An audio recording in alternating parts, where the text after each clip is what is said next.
got your putter with y'all, we can call. I'll just talk about some putters real fast.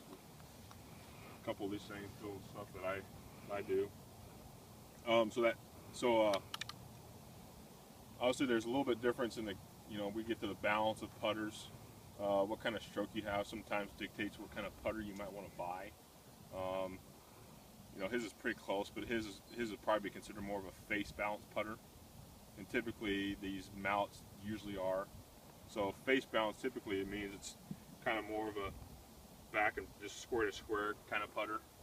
Whoever's got that stroke sometimes, everybody's going to have their own stroke. These are going to be a little more, toe down, little heel putter. So typically with these kind, it's more people who actually kind of have more of a, maybe a little more of a rounded stroke. So there's kind of, his is, probably 1950, whatever this era is from. But way to bring the antique out. There you go. Run the road the Wilson HT7. By the end of the day, maybe you can tell me what type of putter I can buy, because I've been looking for them. So you can obviously, you can see obviously the big, his is, face down. Typically that's, it obviously works for some people, but today's world, we're wanting something that's going to be more of a, more here, or if you're looking for that face balance type putter.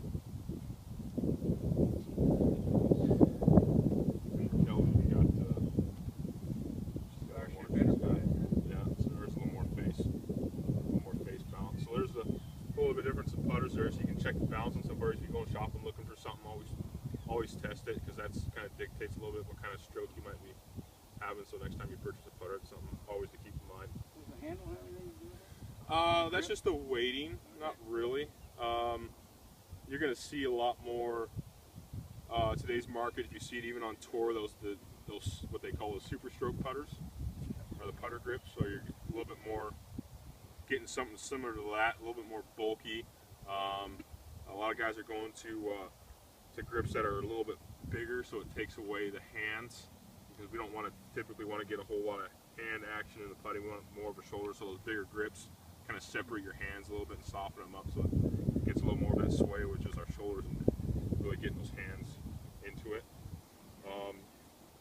Some things I use, if you see the tees over here, so you can just a simple drill to do on your own sometimes. Just put your putter between the tees. You can make it as small as you want to, or a little bit wider so you're not burning it. That's just one drill you use, going through without trying to hit the tees. Trying to keep that putter as square back and as through the tees as we can. This is kind of an eye test. So typically,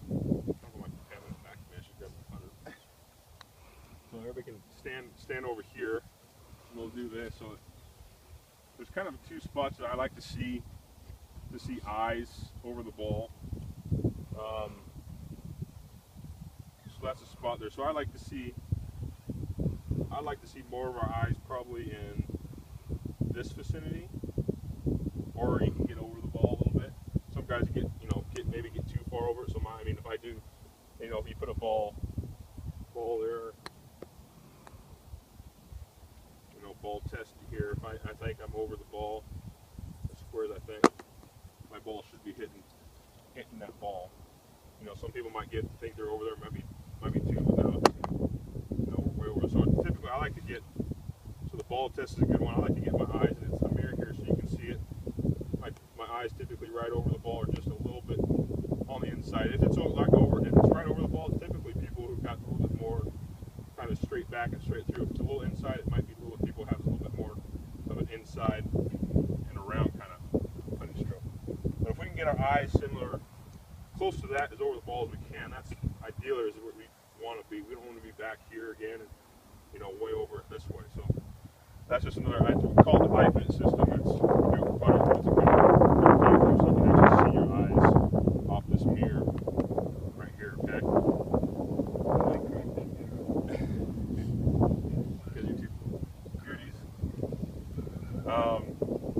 So that's a couple drills I do. So now if we get to, then we can all, obviously you can hear, you can all test this stuff. So now it's practicing on your own time, really trying to get the feel, because you guys play obviously different courses everywhere. And a lot of putting's so much feel, it really is. We can teach you strokes. There's machines out there that, the putting arcs that have everything that gets you going there, that's fine. But everybody's going to have their own stroke. But now it's, you know, coming out here where our greens are rolling 12 one day, where you barely have to tap it, where you're going to go to Oak Knoll one day and they're rolling about 8, where you actually have to hit the ball to get it to the hole.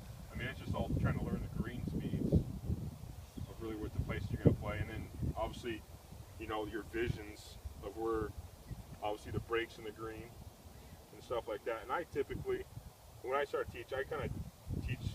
I mean, when I get them going, I try to use just my stance as kind of the beginning point. You know, the bigger that everybody's going to have their own stance, of course, but I try to use my stance as an indicator, so I can use my stance and use my foot as kind of an indicator of how far and how back I want to go. So if I got a short putt, I might have a little bit closer stance and just use my back foot as an indicator. Or if I got one up there, I'm going to have a little bit wider stance and still use my back foot, so I'm not getting way back here. And it kind of goes back with the sand a little bit, and it's just back. We want to be accelerating through that putting stroke, but we don't want to be decelerating into that putting stroke. Typically what happens, decelerate, we're going to miss it. So I'm going to have that same putt. So if I'm back here, typically I'm going to miss it way right, because we're going to decelerate. Typically that hand's going to come open, and we're going to miss it to the right. So again, see if we can keep everything 1,